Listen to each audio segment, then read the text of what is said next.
Halo teman-teman, apa kabar hari ini? Apakah kalian masih dalam keadaan semangat belajar?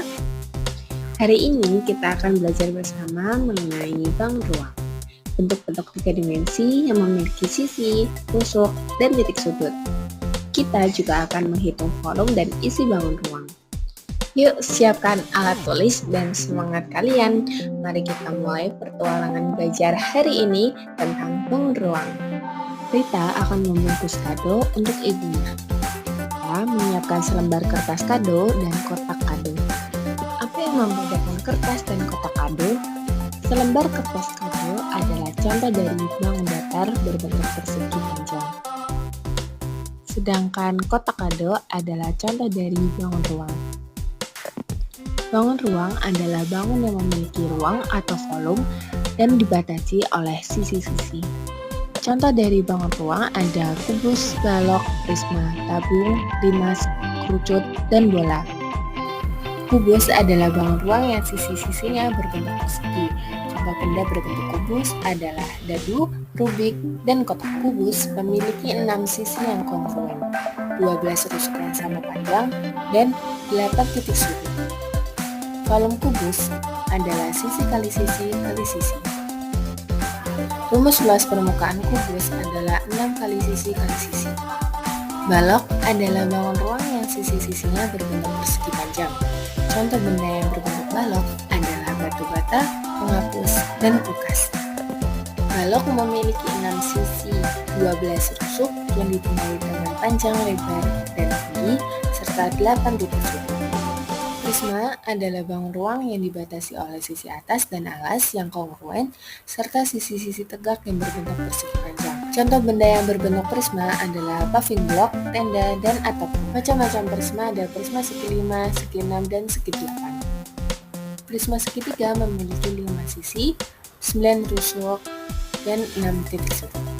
Prisma segi 5 memiliki 7 sisi, 15 rusuk, dan 10 titik sudut. Rumus volume prisma adalah luas alas kali tinggi.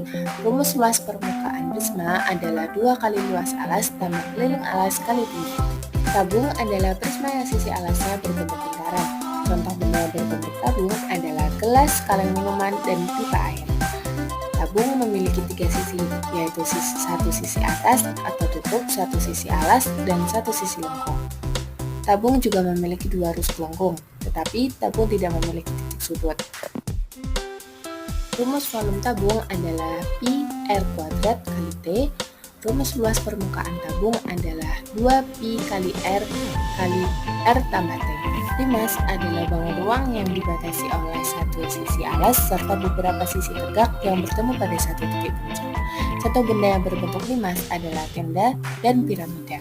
Macam-macam limas ada limas segitiga, limas segi 5, dan limas segi 4. Limas segi 4 memiliki 5 sisi, 8 tusuk, dan 5 titik sudut. Limas segi 5 memiliki 6 sisi, 10 rusuk, dan 6 titik sudut. Rumus volume limas adalah 1/3 kali luas alas kali tinggi, sedangkan rumus luas permukaan limas adalah luas alas tambah jumlah sisi tegak. Kerucut adalah limas dengan alas berbentuk lingkaran.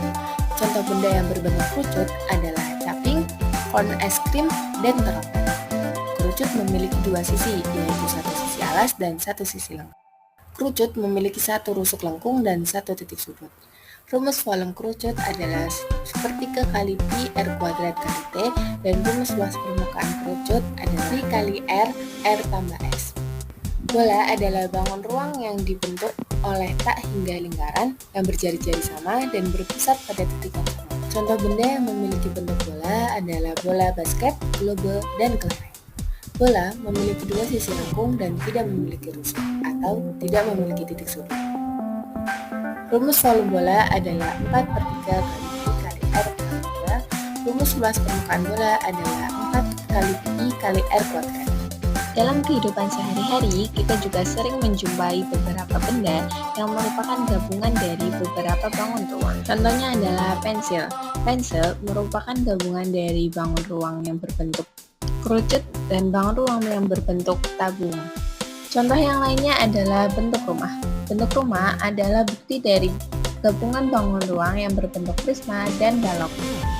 Perhitungan volume dan luas permukaan dari bangun ruang juga memiliki manfaat dalam kehidupan sehari-hari. Contoh manfaatnya adalah ketika kita menghitung volume sebuah akuarium yang berbentuk balok untuk mengisi air, itu akan membantu kita untuk menghitung jumlah air yang kita butuhkan untuk mengisi akuarium tersebut. Atau ketika kita menghitung luas besar bahan yang dibutuhkan untuk membuat satu tenda yang besar. Nah, sekarang sudah tahu kan apa itu bangun ruang, rumus volume dan luas setiap bangun ruang. Selanjutnya kita akan latihan soal berikut ini. Rita akan membungkus kado untuk ibunya. Rita menyiapkan selembar kertas kado dan kotak kado. Berapa ukuran luas minimal kertas kado yang dibutuhkan untuk Rita agar cukup untuk membungkus kotak kado tersebut? Soal yang berikutnya adalah Lily, adik Rita, membeli akuarium untuk memelihara ikan hias. Lily ingin mengisi air ke dalam akuarium yang telah dibelinya. Hitunglah volume akuarium tersebut untuk membantu Lily mengetahui jumlah air yang dibutuhkan untuk mengisi akuarium tersebut. Akuarium Lily memiliki panjang 60 cm dengan lebar 40 cm dan tinggi 30 cm. Hitunglah volume akuarium tersebut. Wah, bagus sekali teman-teman. Hari ini kita sudah belajar bersama mengenai bangun ruang seperti kubus, balok, prisma, limas, tabung, kerucut, dan bola. Kita juga sudah melihat bagaimana Rita membungkus kado berbentuk kubus dan memahami bahwa setiap bangun ruang memiliki sisi, rusuk, dan titik sudut. Dari kegiatan tadi, kita tahu bahwa bangun ruang ada di sekitar kita, mulai dari akuarium, kotak hadiah, lemari, hingga kardus mainan. Dengan mengenali bentuk dan ukurannya, kita bisa menghitung volume maupun luas permukaannya dengan mudah. Sampai jumpa di pembelajaran berikutnya.